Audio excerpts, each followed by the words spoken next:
Hello, everyone, and welcome into this week's special edition roundtable. I'm Elizabeth Scalzo, the editor-in-chief of the FDU Equinox.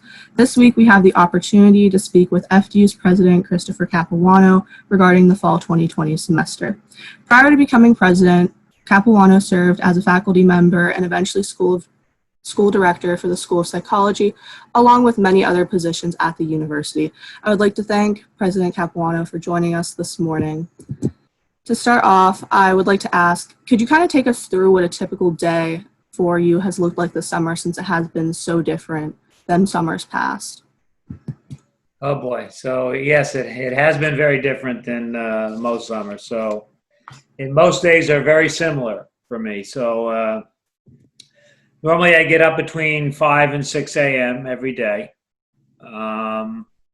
First thing I do is go down and get a cup of coffee and usually a banana from the kitchen, and then I come back and I spend usually the first couple of hours between 6 and 8 a.m.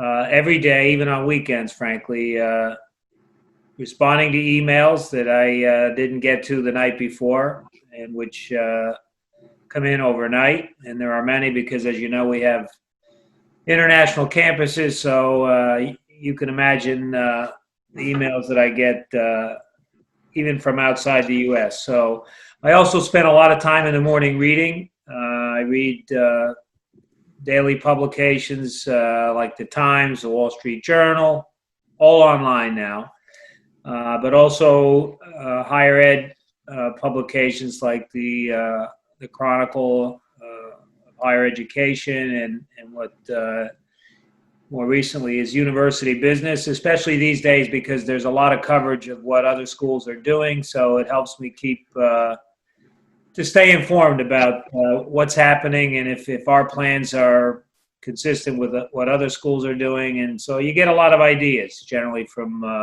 doing that. So my meetings usually begin at 8 a.m. every day. And as you can imagine, they're mostly on the phone now and over Zoom and Microsoft Team meetings. So I use many of the same platforms that you use as students to interact. And those meetings go almost every day, all day long, one after another. Sometimes they're mixed in with some phone calls that were not scheduled, so that happens from time to time. And that goes on until about 6, 7, sometimes 8 o'clock at night. And then I shut down around 8. Not shut down completely. I check emails usually around 7 or 8 every night, get as many done as I can, and then the next day begins. Every once in a while, usually 1 or 2 days a week, I'll drive to campus, both Metro and Florham. In fact, I'm going tomorrow to both campuses to visit. Usually it's mostly outside. I just drive around and check on things, make sure that some of the work that's going on is proceeding as scheduled, and that everything is generally okay. So that's a typical day. Not very exciting, right? But Very busy, though. Very busy. Yeah, no question. I often don't know which day it is because it's so busy. So you had mentioned that you refer to a lot of publication sources to see what other colleges are doing. In this time of crisis, who does a university look to? I mean, I know there are state and federal guidelines, but other than that, how do you guys decide on plans for this time of crisis? So as you can imagine, we're constantly checking guidance that the CDC and other public health officials put out on a daily basis. So I have very good relations with a number of folks within the state, within state government. So I'm always talking to people that are close to the governor, to the secretary of higher education and her team. As well as legislators, many of whom actually, or some of whom I should say, are FDU alumni. So we have very good connections within the state government. So I try to stay engaged, even during times that are not like the period that we're in right now, because it's good for a university president to be engaged with local politics and what's going on at the state level, even the federal level to a large extent. So I'm often reaching out to people. I think what I've done more now than ever before is I I often speak to other presidents of other universities. In fact, some of them I speak to almost daily, like the president of Seton Hall, the president of Monmouth University, the president of Rider University, which are the larger independent schools in New Jersey, because we're facing many of the same issues. So we talk all the time. We compare notes, ask each other questions. Some of those presidents have been presidents longer than I have, so I rely on their counsel, good counsel. There are also presidents that are at schools outside of New Jersey that participate in our athletic conferences, the NEC at Metro and the MAC at Florham. So I often call some of them who have been doing this a very long time, not only to check in and see what they're doing with respect to one thing or another, but also to get counsel and advice. And I also speak quite a bit to board members, our own board members, especially our board leadership, our board chair, Pat Zenner, as well as our new board vice chair, Bob Zada. So, in fact, I'm going to be having lunch with them outdoors while distancing, probably next week, just to catch up and talk about some things with respect to planning. So I have a good network of smart people, good ideas, and also good to rely on for social support when I need it. Thank you for that information. It's kind of hard, like as a student, to see the working parts of a machine during this time, and a lot of people were wondering, who else is a part of this. So I mentioned that you do have your history as a psychology professor and in the School of Psychology. So as a biopsychologist, what can you predict about behavior of students for this fall, especially with so much change, especially even for freshmen who they're coming into this very different world that they didn't expect their college experience to be like?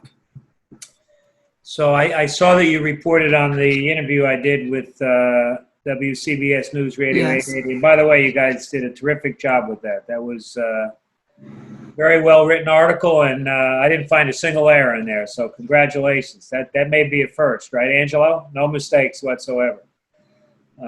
So that was very nice to see. So if you listened to that interview, and I know you did, you know that I'm very concerned about reopening the campuses. And my primary concern is keeping everybody safe. That's what I'm most concerned about. So as a psychologist, you can imagine I probably create more anxiety for myself than I should be, but it's always because I'm worrying about, not myself, I'm worrying about other things that I can't control. So, but as I said in that interview, I'm actually very optimistic. I know, we will have guidelines in place, and we have to do a good job of communicating why it's necessary to maintain physical distancing, to always wear masks.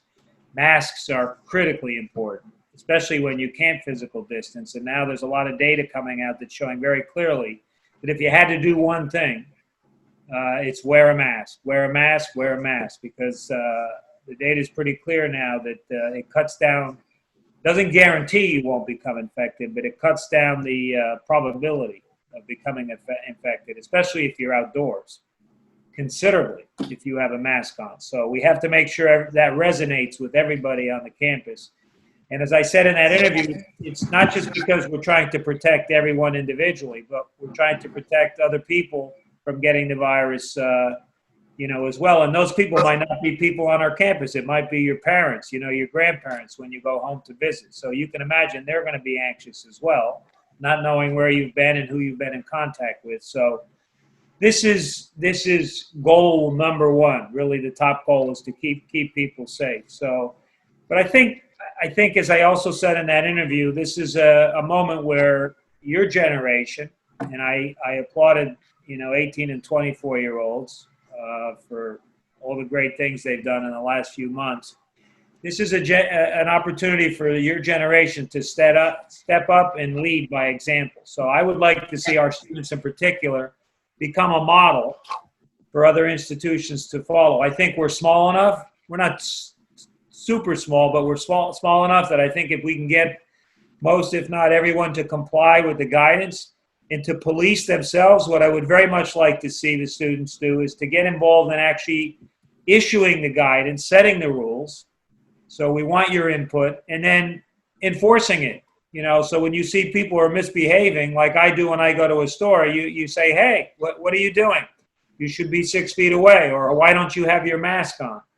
And then if people refuse to comply, you take responsibility for reporting that, to someone that can do something about it if it continues. So I just have a good feeling. I think our students are going to step up and do the right thing, and as I said, become a model for other institutions to follow. That's my hope, and I feel good. I feel good about it. I think they will. We really need to come together as a community and take care of one another. It doesn't matter whether you're faculty, staff, or students. We're all in this together, and if we do a good job working together, we're going to be just fine. Absolutely, 100%. So moving on to some academic questions. Earlier this summer, we talked to Provost Dr. Jillian Small regarding online lab classes. And I know the plan as of right now is to have 3 weeks online and then start going back in person. Has there been any other exploration of the online labs in case the situation would change? Yeah, so I should tell you, you mentioned that I'm a biopsychologist, and that's true, but that's what I had my doctorate in biopsychology. So undergrad, I was a biochem major. So I know a lot about labs. I took more lab courses than you would like to know about. But there are a lot of things you can do virtually with labs that do not compromise the learning experience whatsoever. You don't necessarily have to touch chemicals to learn which chemicals you should be putting together and which ones you shouldn't be putting together, and what the consequences of doing both are, right? So I know that the science faculty, our STEM faculty, are preparing for doing some laboratory exercises virtually during the online period, and making those as interactive as possible, through the technology that we're making investments in. So we're actually establishing what we're referring to as Zoom rooms, and the laboratories will be equipped. So even after we come back to campus and we begin in-person classes, because of the reduced density that's going to be required, not everyone will be in every single class. It'll probably ideally be on any given day, half the students may be physically in class, the other half will be participating through the Zoom room. So through the Zoom interaction. But it'll be hopefully much different and much more interactive than what we saw in the spring, because now we're planning for this, as many schools are. So I think there will not only be virtual labs during the first 3 weeks, but those will continue throughout the semester, even though more students will be doing more in-person labs, especially the more advanced labs, as we get, beyond September 8th and move into the in-person phase of the semester. So I'm excited myself to sit in on some of those and see exactly what's going on. I haven't taken all those labs before in biology and chemistry. I took general chemistry, organic chemistry, analytical chemistry, physical chemistry, every bio course you could imagine. So I'm interested myself to sit in and see how those virtual labs actually are being conducted. And I think they're going to go well. I think the students are going to be pleasantly surprised by what's ahead of them. So we're preparing. Provost Small is doing a very good job working with the deans and all the STEM faculty to make sure that we create also uniformity between all the different lab sections. So people aren't going off and doing, many different things, and you have less control over outcomes, learning outcomes when you start to see that happening. So a lot of preparation going on behind the scenes. Our next question actually comes from a student who messaged us on Instagram asking if the situation will affect students in the 4+1 program, specifically those who do undergrad at one of the New Jersey campuses and their graduate courses at another. Yeah, should not. You can go to either campus to do your coursework depending on what your schedule is. And this is, true of even pre-COVID-19. Students would go, if they needed to, they might have to go to the Florham campus to do a graduate course. There may be a little bit more of that, given the fact that we're trying to condense the schedule as much as possible. So, when you have capacity issues, you can't just offer as many sections as you want. we're trying to condense it a little bit. So there may be a little bit more of that, but it should not interfere with anybody's progress. You'll go where you need to go to take the courses. And the fact that there will be a remote option, which we're all beginning with, I think may actually make it easier for students, because they always can fall back on, well, I can't get to Florham that day to take this class, so I'll just participate through the Zoom room. So who knows, this may become a new learning model actually as we go forward, even after COVID-19 is behind us, hopefully sooner rather than later. So this I think there's going to be a lot of exciting things that we learn from this, and that maybe change our model a little bit, make the learning experience more dynamic. So I don't anticipate there's going to be any problems with the 4.1. It should be fine. Okay. And then what training is being offered from the university to help faculty better facilitate online courses? In the spring, we kind of had a very quick switch, so it was very difficult for some faculty to adjust to the online teaching process. Right. Very good question. So we do have a number of faculty that have a lot of experience with online instruction. In fact, we have an online division at the university, as you might know. So some have been teaching for many semesters, years. I actually used to teach a graduate course online many, many years ago in our Master of Science in Clinical Psychopharmacology. And I enjoyed doing that. So I have a lot of experience myself doing that. But you're right, a lot of faculty did not. So what Provost Small and the deans have set up this summer are workshops that faculty were able to sign up for. And most of the faculty that signed up for them were the ones you're referring to, the ones that probably were not as comfortable with the modality.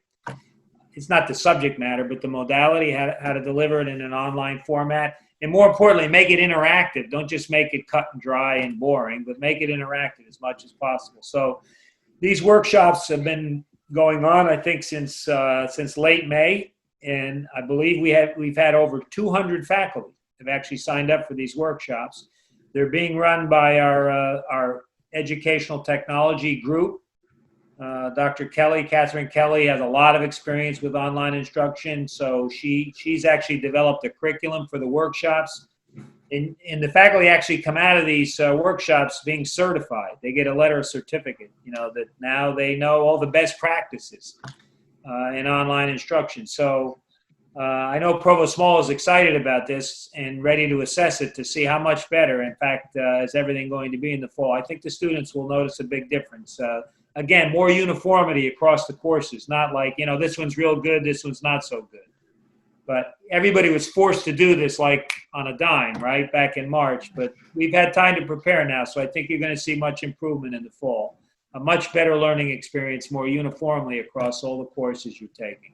Not that everyone's going to be perfect. That it's not possible even in person. You're going to see variability, as you do at any university, depending on who the teacher is, right? It'll vary from course to course. But again, more uniformity with respect to best practices.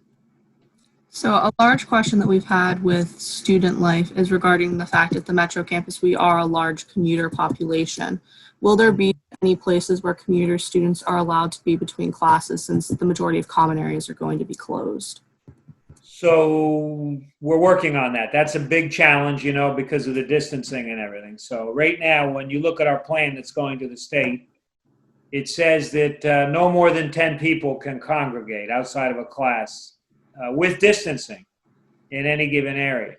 So what we're doing right now is we're trying to identify larger spaces where we can direct with signage students, commuter students especially, if they want, to stay on campus, let's say between two classes they might have. So we're looking at all those larger spaces. We're also going to try to do more things outdoors. So we're hopeful that September and October, normally you get some pretty good weather in September and October. It's not so cold that you can't stay outside. Sometimes it's actually too hot on any given day. So we're even looking into the possibility of putting up some large tents. I don't know if you've ever seen what Charter Day looks like, but there's a big green at the Florham campus that we're, in fact, I was talking to somebody in an earlier meeting today about maybe putting a tent there and then putting a tent on the commencement green on the Metro campus. and just leaving that tent up, through the fall semester. So if people want to go there, we would put tables and chairs in there that people could distance, but also, enjoy some time to themselves, or sit across from a student, with a mask on 6 feet away, and just, chill out for a little while in between a class. So we're looking at it. It'll be a challenge. We can't just have people go wherever they want.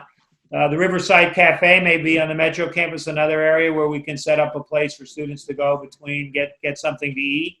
But again, with furniture set up in a way that people aren't sitting, right on top of one another. So you got to understand too, every space is going to have a capacity limitation. So it may be different for one space than it is for another, but we can't just let people go freely and jam into an area where now we're increasing the risk in terms of the spread of infection if people are infected.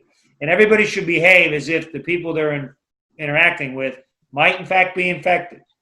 So if we all think that way and this all becomes habitual, we'll improve safety considerably on our campuses. So I want to implore the leadership of the student body, and the Equinox certainly at the Metro campus, is begin to think about ways that we can actually start not only sharing the guidance, but I want to see the students actually,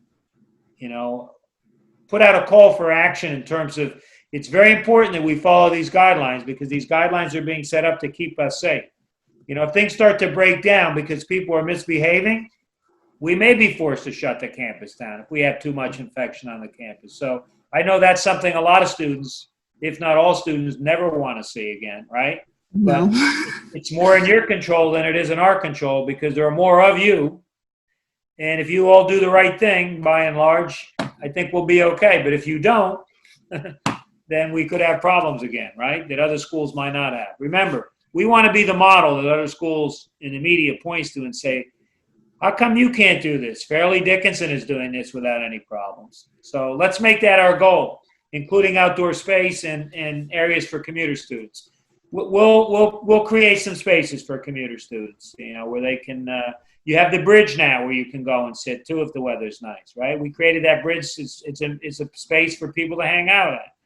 Not that we want 100 people on the bridge. So when you see too many people are there, you can't go there. You have to find another space to go to, right? So that's what we're looking at right now. Okay, thank you. That definitely will help a lot of people with their questions.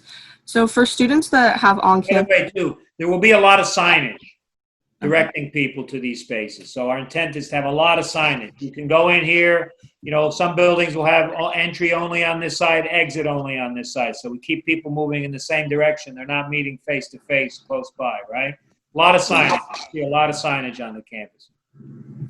So for students with on-campus employment, is there still going to be opportunities even though a lot of spaces will be closed, like in the student union building, and then also tours not really happening because of the climate that we're in right now? Is there going to be opportunities for students to still? Yes, there will be still, work study and employment opportunities for students. We're going to need the students to do certain things, but again, working within the limitations that we're all faced with. There may be fewer opportunities than normally exist, but the intent is for there to be still employment positions for students as there normally would be. You're right. I think I saw in the notes, we might not have as many tours going on and things like that, but nevertheless, we're still going to need students. So there's no intention to eliminate it, all of those positions by any means. So moving into the health and safety portion of our conversation, I was wondering if there is any plan put in place yet for social distancing for things like entering and exiting classrooms, as a lot of people rush in and out whenever they're running late or they have to get to a class that say is from Robeson Hall and you have to be in Dickinson in 15 minutes. Yeah, so this is going to be another challenge. So we're only going to be cleaning the campuses once each, the classrooms, I should say, not the campuses, the classrooms once each day. But what we are going to do is we're going to, and again, this is the community effort, we're going to rely, because if we had to clean every classroom between classes, it would entirely mess up the whole schedule. it would take a half hour between classes at least to do that, right? So you can imagine what it would do to the class schedule. So what we're going to do is actually rely on the faculty, excuse me one second, and the students as they go into each class. And you see a lot of this on airplanes now. Not that I'm on airplanes a lot. I used to be, but not so much anymore. Where people are responsible for cleaning their own space. So we're going to provide, sanitizing towels, which are disposable. So when you walk into a room, you'll see that the room will be set up already so that the chairs are 6 feet apart. But if it's a tablet chair, you might be asked to grab a hand wipe and wipe down the surface before you actually sit at the desk, okay? So this seems to be the most expedient way to do it. If everybody, it's like a teamwork. If everybody does it and it becomes habitual, everybody will get used to doing this and you'll think, well, that's my responsibility to wipe my space down. So you have everybody doing that, and I think we can maintain the safety we want. The faculty will be doing the same as, for their space at the front of the room. So right now, that's the plan, is to operate in that fashion. And then obviously at the end of the day, the cleaning crew will come in and do a thorough sanitization of the entire space, sanitizing all of it. So that's I think how we have it written in the plan right now. And that won't interfere with the class schedule too much, right? Okay. And then will COVID-19 tests be provided by the university, or are students going to have to pay with them with, like, say, insurance? Okay, can you repeat that because you were breaking up? I didn't hear that. Sorry. Will COVID-19 testing be provided by the university, or are students going to have like insurance approval to get their tests? So this is something we're looking at very carefully right now, and I'm personally involved in working out all the logistics. So we will be doing testing, and I'm learning, and you mentioned before, I call a lot of schools, hey, what are you doing? So there's going to be a lot of surveillance going on, self-reporting of behavior, taking temperature every day, these kinds of things. But my position right now is that we need to be doing some testing as well. We're not going to test everybody every day. That's not reasonable to think we can do that. But I do want to see us engaging in random testing, because I think the value of random testing, faculty, staff, students, resident, and commuter, because you can get a sense of how much infection you have on campus if you do some random testing, on a regular basis. And if we see we have a lot of infection, then that's a reason to be even more careful than perhaps we're being, right? If we don't, then that's a good sign too. So we don't intend to charge right now the students for that testing. We're trying to work it out so that we'll want the students to participate in the testing, but we don't intend to charge students for the testing. We will be covering the cost. You should know the cost of testing is quite high. And there are some schools, I know at least one school that's actually imposing a fee. They're calling it a COVID-19 fee on their students. And they're going to be doing, because the cost of testing is high, and they want the students to share in that cost. But we're not intending to do that right now. So my sense is there will be testing, and the students won't be asked to pay for it. Okay, so moving on to more of like the financial end of things, a lot of universities are facing some financial difficulties. How do you really plan for a budget during a time that it's so uncertain with how the university has to operate? Well, this is perhaps the the biggest challenge we're going to face. Nobody's been through anything like this before. So there's nobody you can call and say, what do you do when you're facing a situation like this? So this is in fact, I was in a board meeting yesterday with 10 of our board members, the board executive committee meeting. We focused a lot on the reopening of the campuses and also financial planning, and the advice we got at the end of the call is good luck and do the best you can. And, I'm sure it'll all work out, but, we're just going to have to look at everything very carefully. We're hopeful that the enrollment will not be off as much as it might be. We're not alone. Every institution across the country is thinking and worrying about the same thing. And we're gonna have to do some temporary measures that will help us reduce costs. I mean, when revenue's down, when enrollment's down, revenue's down. When revenue's down, you got to adjust your cost structure. But the difficulty is, how do you adjust your cost structure without eliminating it permanently.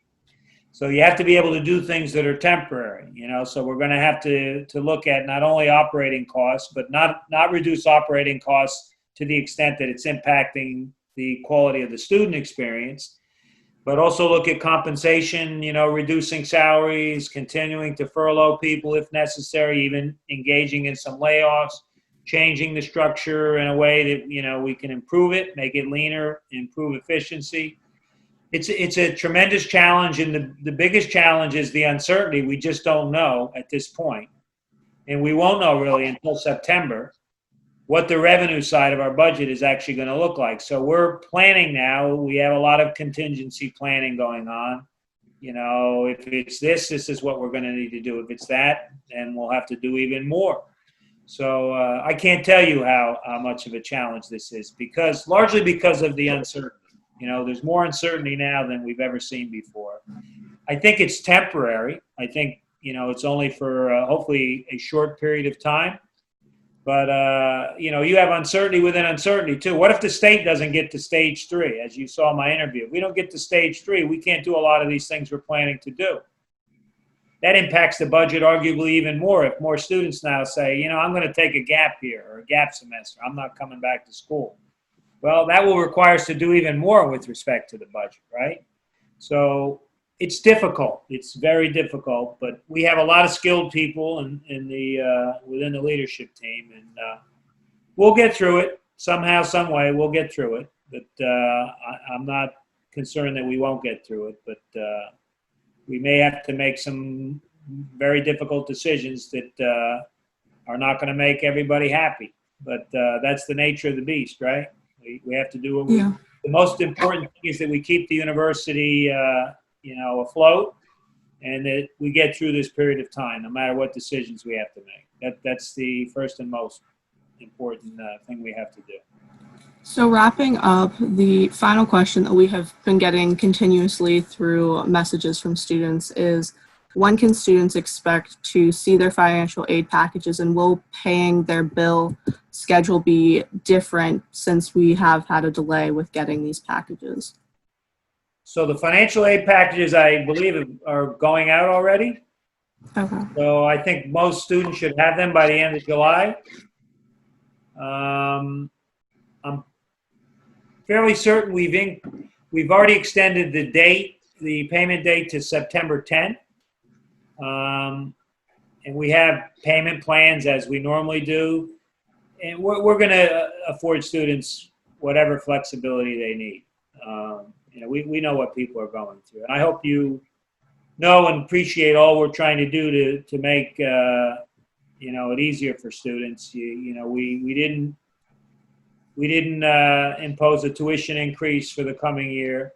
You can imagine, and people even say, you know what, all the challenges we're facing and even more expenses. People think there are fewer expenses. We still have to maintain our campuses, as you can imagine. And then we have all these other expenses, millions of dollars that we have to invest in technology so we can do a better online, you know, experience for students. We actually have more expenses because of COVID-19, not fewer expenses. So if there was ever a reason to increase tuition, it was now for us. But we knew that wasn't the right thing to do. I didn't want to put it on the backs of the students and families, because I know what they're going through too. It makes our job harder in terms of balancing the budget and everything. But we're not going to, you know, be punitive in any way. We're going to do everything we can to make it easier for people. So if people can't get their bills paid by September 10th, we'll work it out. We'll work out with payment plans and you know, giving students more time. Of course, we'll do that. So I don't think we don't want people to worry about that. That's something we can deal with on a case-by-case basis. So those are the steps we've taken already. I'd like to thank you for your time, President Capuano, and we greatly do look forward to working with you in the future to both help better understand the situation and help the community understand the plans that are coming forward. We are trying to be the best we can this summer with our summer program that we're running to get information to the students as much as we can. So I do thank you for your time this morning, and I greatly look forward to working with you in the future. Thank you. Thanks. Yep. Take care, ladies. Take Bye, care. guys. Bye-bye. So thank you everybody for tuning in to this week's special edition roundtable with President Capuano and Angelo, our Associate VP of Communications. And of course, thank you to Elle for doing the best that she can, as well as the Equinox for informing the community. Please like, comment, share, and subscribe on our YouTube channel. Be sure to follow us on Instagram, where we update constantly our posts and give you more information as possible, as well as our WordPress account, which is fduequinox.wordpress.com. Please stay safe, wear your masks, and social distance. Now is the most important time that we should be doing that, so hopefully we can make this school year as quote-unquote normal as possible. Thank you so much.